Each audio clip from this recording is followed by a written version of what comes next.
Hello, I'm Simon Whistler, you're watching the Today I Found Out YouTube channel, and in the video today we're answering the question, where was Lincoln's bodyguard on the night he was assassinated? Abraham Lincoln established the Secret Service on the day he was shot by John Wilkes Booth. Yup. Unfortunately, even if the organization had been instituted earlier, it wouldn't have helped. Rather, the Secret Service was tasked with cutting down on the amazing amount of counterfeit money circulated in the United States at the time, hence why, until March of 2003, they were a branch of the US Department of the Treasury. It is estimated that 1/3 of the US currency in circulation was counterfeit when Lincoln signed the piece of legislation that would establish the Secret Service. Lincoln did, technically, have a permanent assigned guard on the night of the murder, but a more inept guard they could not have found.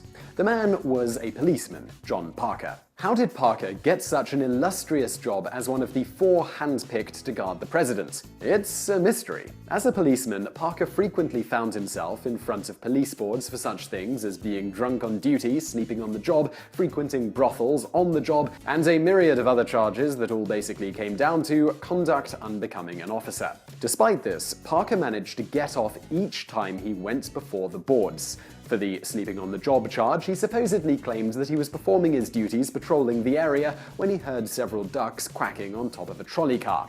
Naturally, he climbed on top to see what was going on and promptly fell asleep. As for frequently visiting brothels while on duty, he supposedly defended himself by claiming that he was not actually there as a customer, but rather to visit certain of the ladies privately as they had called for a police officer, so it was naturally his job to go hear what they had to say, and of course they wanted to talk to him privately. Through all this, not only did he manage to keep his job, but when the death threats against President Lincoln became severe enough, Parker was selected, with 3 others, to be the president's guard. It is theorized by some that this was because he may have been related to Lincoln's wife, Mary Todd Lincoln, through her mother's family. Mrs. Lincoln is known to have written a letter on Parker's behalf to get him out of the draft, so at least there was some association there, whether family or not. Unfortunately for the president, on the night he was shot, it was Parker's shift and not one of the other 3 who had outstanding records as policemen. So where was John Parker when President Lincoln was being shot in the head?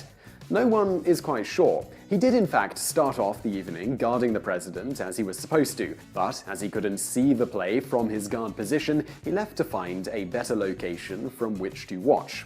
During intermission, he is known to have left with the president's coachman to go to the Star Saloon for some drinks. After this, no one is quite sure where Parker was when he was supposed to be guarding the president. The important part is that he was not at his guard post.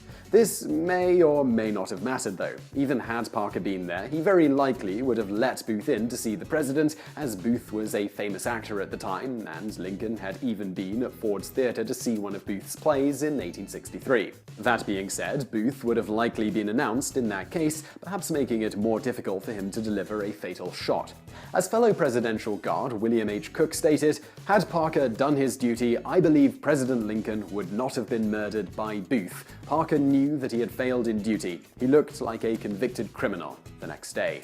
Even without Parker there, Lincoln may also have survived the ordeal had his son, Robert Lincoln, chosen to accept his father's invitation to the play instead of going to meet his friend John Hay, who was the president's private secretary. Being the youngest of that party, Robert Lincoln would have sat in the back seat directly next to the door.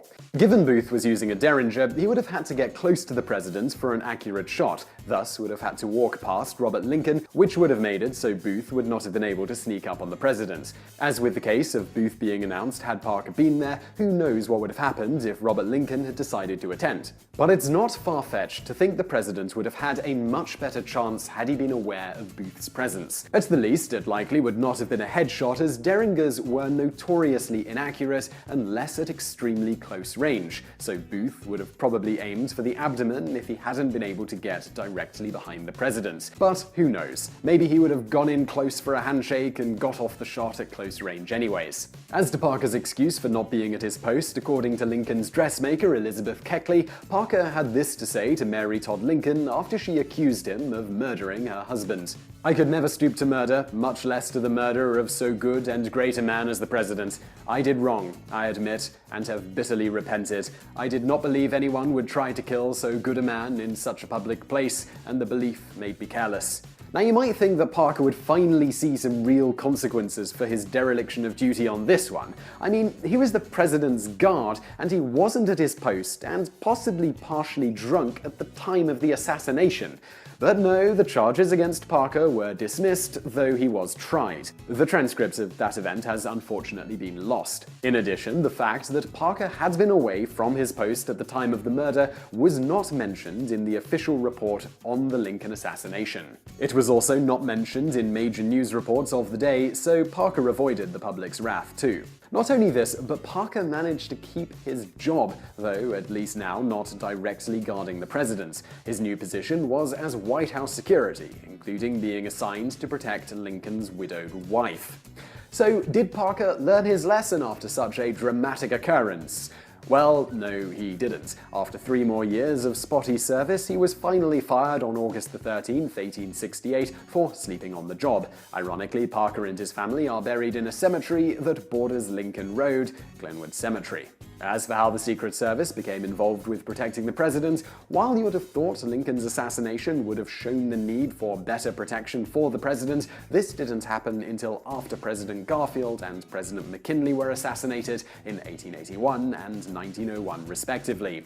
After the McKinley assassination, it was ultimately decided that the Secret Service should take over the responsibility of guarding the president, starting with Theodore Roosevelt.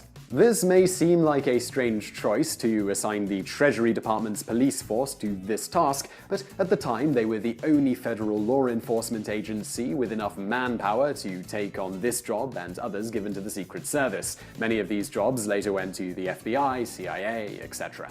And now for a bonus fact. While Secret Service agents protecting the president are often depicted in movies always wearing suits, in fact the non-uniform division will dress to blend into their surroundings. So if they are at a beach, they'll likely be wearing shorts and a t-shirt, depending on what is appropriate. The fact that the president is generally shown at suit and tie type events means that the Secret Service are also generally seen that way as they dress to match. But these Secret Service agents protecting the president directly don't have a specific uniform, though others do. So I really hope you found that video interesting. If you did, please do hit that thumbs up button below, and don't forget to subscribe to this channel if you haven't already for brand new videos just like this every day of the week. Also, over there on the right are a couple of other videos that you might enjoy if you enjoyed this one. And thank you for watching.